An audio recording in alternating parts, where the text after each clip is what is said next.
mereview buku Baron TOEFL IBT.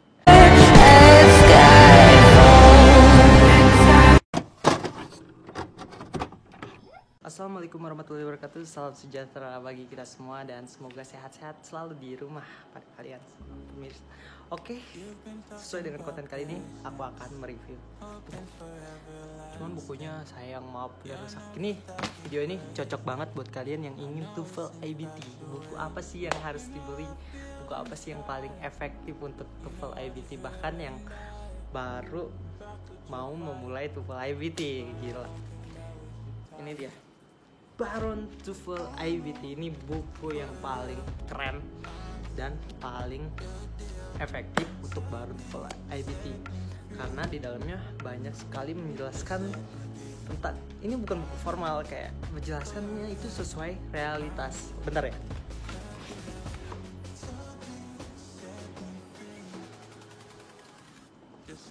Kebetulan aku punya dua.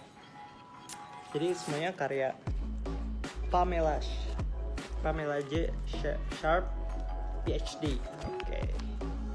Jadi TOEFL IBT ini kalian bisa beli di online site-nya tentang TOEFL ini. Oke, bentar dulu.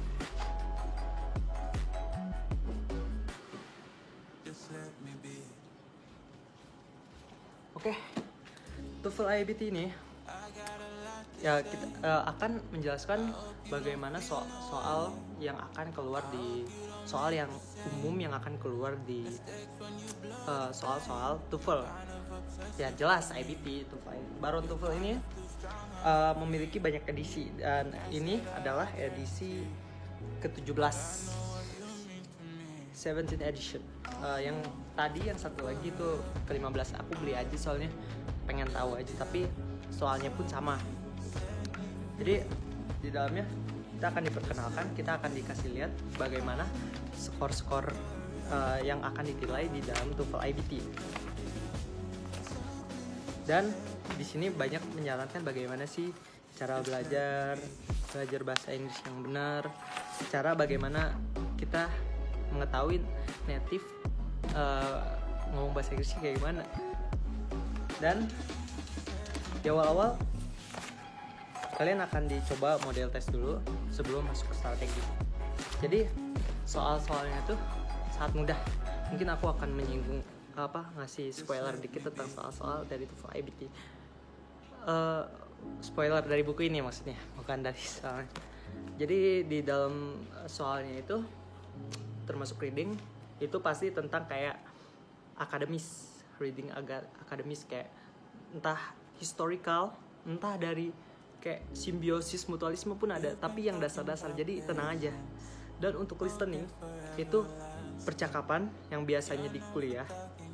Jadi kalian harus tahu nih vocab dari percakapan dari kuliah kayak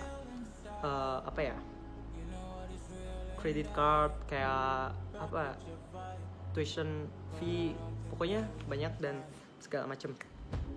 Itu listening, dan di listening pun ada akademisnya juga kayak psychology class, geology class, terus apa lagi ya, antropologi. Jadi banyak deh. Jadi kalian di buku ini pasti sudah ada kasetnya atau kalian minta drive-nya aja pasti ada. Jadi pokoknya sangat efektif gitu. Jadi ada di dalam buku ini ada strategi bagaimana cara menjawab soal sinonim, bagaimana cara bukan soal sinonim doang. Jadi bagaimana cara membaca soal cerita yang pentingnya kayak kesimpulan ya kayak gitu, kayak major point, minor point. Pokoknya bentuk-bentuk soal yang ada di sini pasti akan dijelaskan bagaimana strategi cara kita agar melewati soal itu. Dan untuk speaking itu, nah ini aku akan kasih tahu semuanya. Yang dalam buku ini speaking, mungkin di TOEFL-nya pun seperti itu. TOEFL IBT ini yang pertama di speaking itu pasti kalian akan diminta opinion kalian tentang sudut pandang kalian tentang cara menilai guru itu.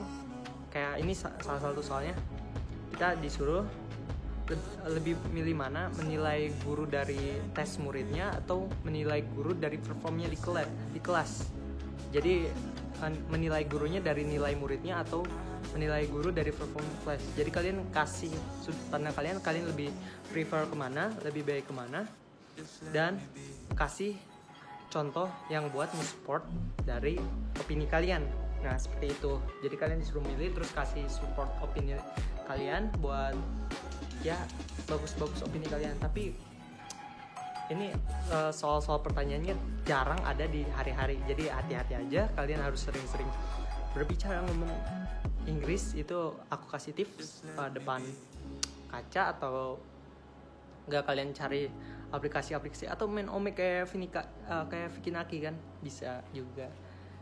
Dan untuk soal yang kedua di speaking itu biasanya soal laporan.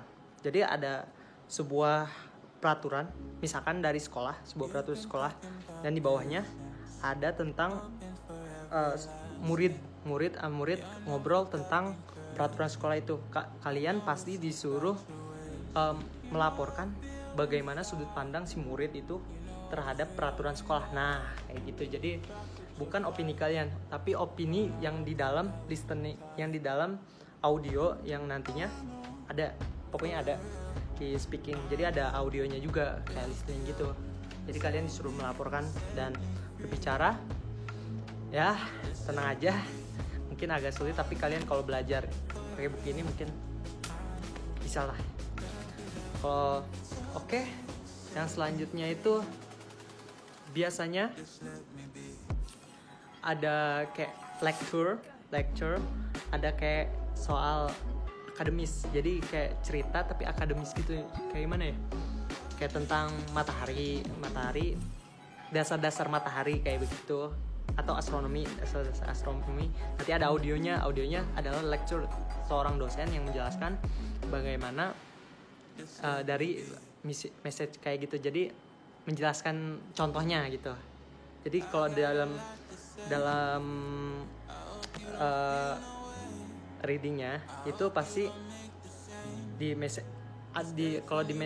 readingnya kan, di speakingnya ada readingnya kayak soal akademis itu. Nah di audionya yang soal ketiga ini, di audionya itu gurunya pasti bakal nerangin kembali tentang reading itu. Nah nanti kalian akan disuruh coba kalian spill apa major point atau contoh dari yang diberikan si lektor itu. Nah begitu.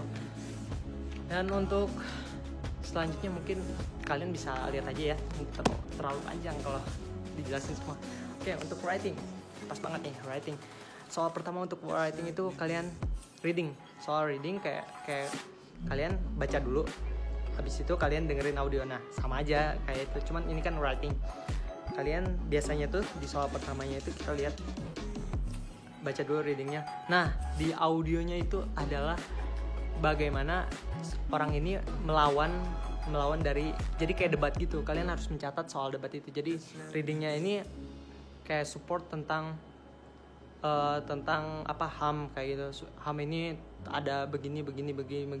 Nah yang di audionya itu ngelawan gitu. Enggak, ini harusnya begini kayak.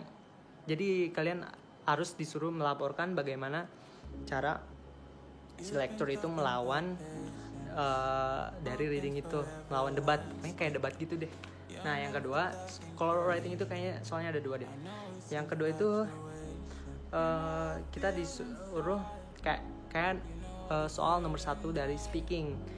Opini kalian harus menjelaskan dalam bentuk tulisan tentang opini kalian. Jadi seperti itu ya, mudah aja kalau kalian rajin belajar terus. Kalian harus wajib banget sebelum melakukan TOEFL IBT ya. Kalau mau belajar sendiri ya buku ini menurut aku cukup aja. Menurut aku cukup dengan kalian belajar lewat YouTube juga. Ada kok banyak channel-channel YouTube yang menjelaskan soal TOEFL IBT dan bagaimana strateginya dan bagaimana mereka kasih gambaran kok yang udah tes.